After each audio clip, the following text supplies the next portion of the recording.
अस्सलामुअलैकुम, आप देख रहे हैं पाकिस्तान खबर टीवी और मैं हूं फातिमा वसीम। आज मैं आपकी मुलाकात जिस कपल से कराने जा रही हूं उनका नाम है रहबर और हिजाब। वो लोग कहां से हैं, उनकी लव स्टोरी क्या है, वो खैर मैं आपको उन्हीं की ज़ुबानी सुनवाऊंगी। वो आपको ज़्यादा इंटरेस्टिंग लगेगी और मज़ा भी आएगा सुनने में। तो जी अब उनकी जानिब चलते हैं और आपको हम उनकी स्टोरी सुनाते हैं। जी अस्सलाम वालेकुम। वालेकुम सलाम। रहबर कैसे हैं आप? अल्लाह का शुक्र, आप ठीक है? मैं अल्हम्दुलिल्लाह ठीक ठाक। और आप बताएं, आप कैसी हैं? अल्लाह का शुक्र। आप बताइए, आप ठीक है? सबसे क्यूट कपल इस वक्त मेरे साथ मौजूद है। ठीक है, अब इनसे पूछते हैं इनकी लव स्टोरी क्या है। तो कौन बताना पसंद करेगा कि आप लोग कब मिले, कैसे मिले, कहाँ मिले और अखियों से गोली पहले किसने मारी? ज़्यादा बातें वही करते हैं, वो बताएंगे। चलें ठीक है। इस तरह हुआ था कि हम 8 साल पहले मिले थे। मतलब ये मेरी सोसाइटी में रहते थे। तो मतलब हम नेबर्स थे, लेकिन हमें बिल्कुल भी इस चीज़ का आइडिया नहीं था कि ये कौन है। मतलब एक रेफरेंस वाइज मतलब ये नहीं था पता रहबर कौन है, और उनको भी नहीं था पता हिजाब कौन है। तो एक दिन सडनली ये गली में से गुजर रहे थे और मैंने बैल्कनी में से इनको देखा, और उधर से मतलब यू नो एक आई कांटेक्ट हुआ, और फिर हमारा यहाँ से जो है ये चीज़ आगे चलती गई। और 1 साल बाद हमने घर वालों को बोला कि हमने शादी करनी है, तो बस शादी हो गई और 2 बच्चे हैं अब। मुझे थोड़ी सी डिटेल बताएं कि आप बालकनी में कर क्या रही थी? बैल्कनी में मैं ये करी थी कि अब मुझे वो हमारी जोड़ी बननी थी ना, तो फिर बस वो मेरे एक सबकॉन्शियस में आ रहा था कि मुझे उधर जाके खड़ा होना है और मुझे रैबर को देखना है। नहीं बताएं। नहीं, सही बात, हाँ सही बात ये थी, इसने बच्चे से चीज़ मंगवानी थी। बच्चे को आवाज़ें दे रही थी, बात सुनो बात सुनो। अच्छा, बच्चे से उन्होंने चीज़ मंगवानी थी और आपने सुन ली। अचानक से गुजरा था, तो जुम्मे का दिन था, तो उस दिन मैंने जुम्मा भी नहीं पढ़ा, अल्लाह ने सुन भी ली है। ऐसा भी होता है कि लोग जुम्मा न पढ़े और अल्लाह ताला सुन ले, है ना? तो ये आपकी मज़े की स्टोरी तब स्टार्ट हुई। तो फिर जब आपने इनको देखा तो आपका क्या रिएक्शन? पहले तो जैसे बंदा सोचता है कि यार पता नहीं है 6 माह की स्टोरी है, लेकिन आहिस्ता आहिस्ता वो एक इंटरेस्ट बढ़ता गया। फिर मैं सोचा कि इसको आगे लेके चलना चाहिए। अच्छा, तो आपको इनकी कौन सी आदत अच्छी लगती है? मतलब कोई 3 अच्छी आदत? 3 अच्छी आदत, खाना अच्छा बना लेती है, बच्चा बन के हंसा लेती है मुझे। तीसरी सोच के बताऊंगा। जी आप सोच के बताएंगे। आप सोचिए, तब तक आप मुझे बताएं कि आपको इनकी कौन सी अच्छी आदतें लगती थी? मतलब मेरी केयर बहुत ज़्यादा करते हैं, और मुझे कभी भी ये फील नहीं होने देते लाइक लड़कियों को जैसे अपने माँ बाप की कमी महसूस होती है। और लिटरली ऐसा है कि अम्मी अबू की याद आती है, मतलब माँ बाप की याद किसको नहीं आती, लेकिन उस तरह से मतलब मैं बहुत ज़्यादा डिप्रेस हूँ या मुझे याद आ रही है, अपसेट हूँ, वो बिल्कुल भी ये फील नहीं होने देते। और सबसे मज़े की बात है मतलब कि जब से हम ये सिंगिंग वगैरह स्टार्ट की है, तो इन्होंने सिर्फ एज अ हस्बैंड नहीं, एज अ मेंटर भी मुझे मतलब पूरी मेंटली इस चीज़ में लेके चले हैं। मतलब इन्होंने मुझे A to Z इन्होंने ही सब कुछ सिखाया, जो भी सिखाया है। क्या बात है। तो द नेक्स्ट क्वेश्चन इज कि आपकी जब आपने घर वालों को ये बात बताई थी तो उनका क्या रिएक्शन था? उनका ऑब्वियसली यही रिएक्शन था, ये क्या है? ये कहाँ से आ गया? तो फिर मतलब इनिशियली तो सबका ये रिएक्शन होता है माँ बाप का। फिर आहिस्ता आहिस्ता आहिस्ता आहिस्ता मतलब ठीक हो गया था। और फिर जब मतलब बच्चे वगैरह, तो बिल्कुल ही ये चीज़ जो है वो ठीक हो गई। अगर कहानी में कोई ट्विस्ट नहीं है कि किस तरह से शादी हुई है, घर वालों को भी मनाना पड़ा, कितना जोर लगा है एक्चुअल में घर वालों को मनाने पे? बहुत जोर लगा है, सीधी बात है, क्योंकि कास्ट का इश्यू था ना, तो बहुत जोर लगा है। क्या कास्ट है आपकी? नहीं, कास्ट तो इतना इशू नहीं था, वो जो होता है फ़िका, जो उसका ज़रा इशू था। हाँ, मैं फ़िका जाफरिया से हूँ ना, तो पहले से तो फिर कैसे माने? बस वो माने नहीं, मनाना पड़ा, लड़ लड़ा के, जैसे एक बंदा हंगामा कर लेता है। तो ये नहीं कहा था कि हम भाग जाएंगे? नहीं नहीं, ये नहीं बोला, लेकिन उनको कुछ लग रहा था कि कुछ गलत हो जाएगा, आसार ऐसे। आसार ऐसे कि अगर हम लोग ना माने तो कहीं ये ना हो कि बच्चे बाद में कहीं और से मिल रहे हो। बच्चे लापता हो गए हैं।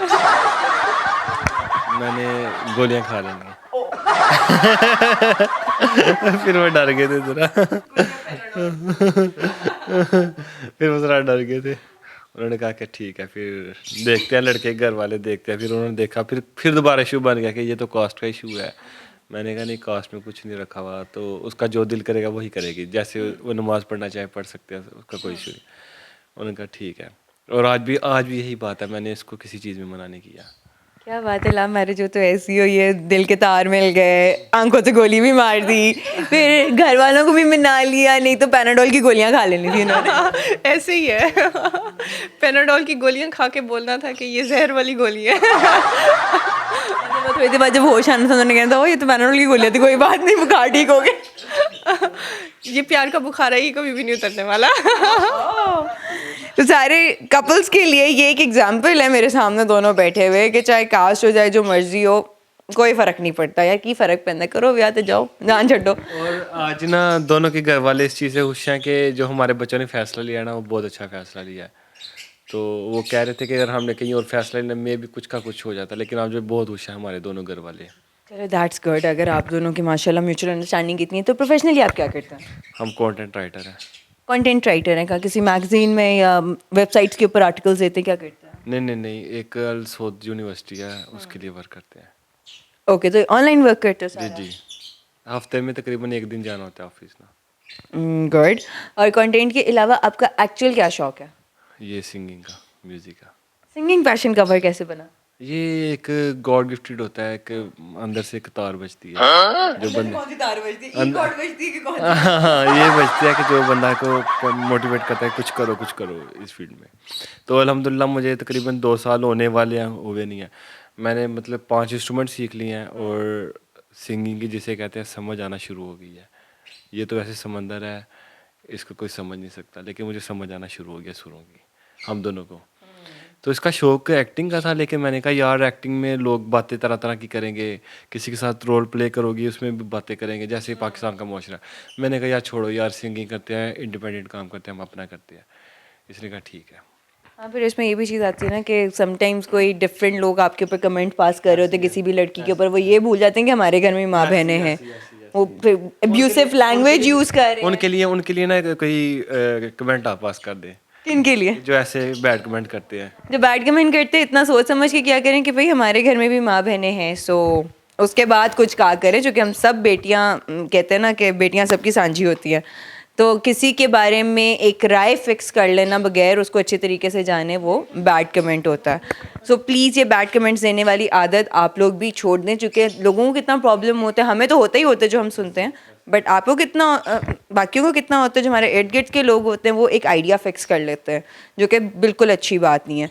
सो एक्टिंग का शौक जो था, आपने अपना करियर स्टार्ट किया, आपने किसी ड्रामा वगैरह में एक्टिंग की? एज सच आप ये कह लें कि किया था स्टार्ट, लेकिन उसको मैं आगे कंटिन्यू नहीं कर सकी। वो इस वजह से नहीं कर सकी क्योंकि मेरा दिल ही नहीं था मतलब उसमें करना, क्योंकि ऑब्वियसली ये उनमें नहीं थे कर रहे काम, ये कह रहे थे कि नहीं मुझे एक्टिंग का शौक नहीं है। तो जब ये उसमें विलिंग नहीं थे तो ऑटोमेटिकली मतलब मेरा उससे इंटरेस्ट हट गया था, क्योंकि ये कहते थे कि नहीं मैंने नहीं करनी, ये क्या फजूल सा काम है।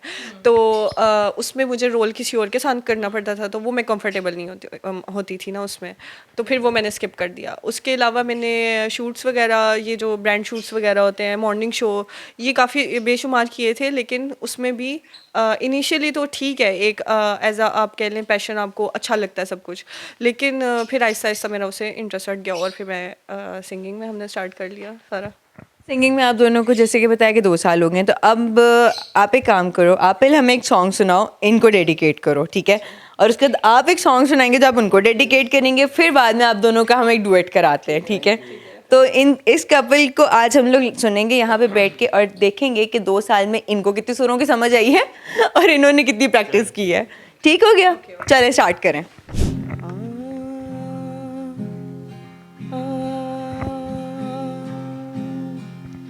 बातें कभी ना तू भूलना, कोई तेरे खातिर है जी रहा, जाए तो कहीं भी ये सोचना, कोई तेरे खातिर है जी रहा, तू जहाँ जाए महफूज हो, तू जहाँ जाए महफूज हो, दिल मेरा मांगे बस ये दुआ। अच्छा, आप लोग कहाँ से हैं बेसिकली? आप लोग लाहौर से हैं कि कहीं बाहर से? सियालकोट से। सियालकोट से लाहौर क्यों आ गए?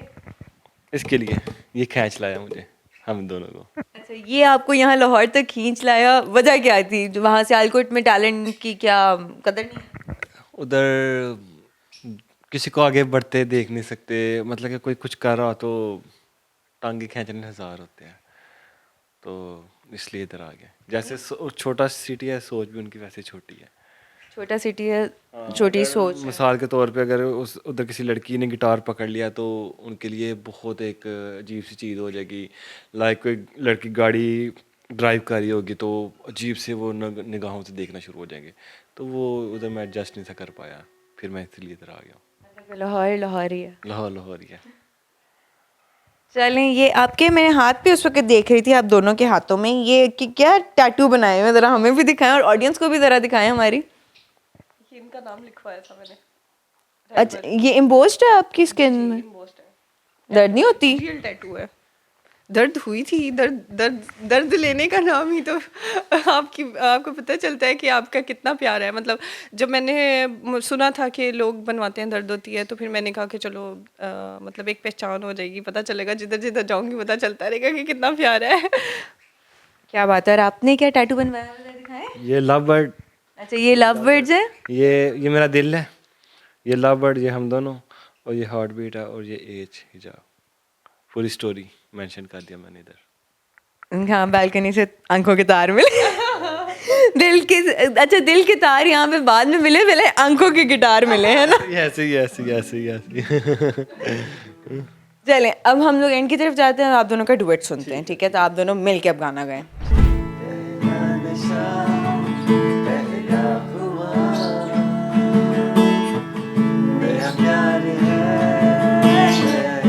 अच्छा, तो अब हम रहबर से कहते हैं कि वो हमें अपनी बिलवड वाइफ के लिए एक सॉन्ग डेडिकेट करें। उन्होंने तो कर दिया, अब आपकी बारी है। चलो ठीक है, चलो तुम्हारी आंखों पे एक गाना हो गया, चलो।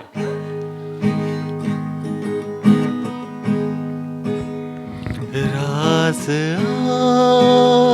आँखें तेरी सब बयां कर रहे, सुन रहा है दिल तेरी खामोशियाँ।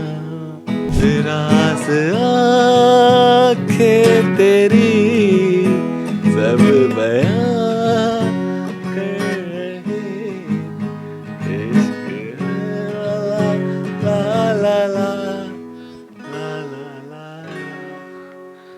चलें, ठीक है। I wish you all the best. मैं हमारे साथ एक बहुत प्यारा सा कपल मौजूद था और इसी के साथ मुझे भी दीजिए इजाज़त। इंशाल्लाह जल्द हाजिर होंगी। अल्लाह हाफ़िज़।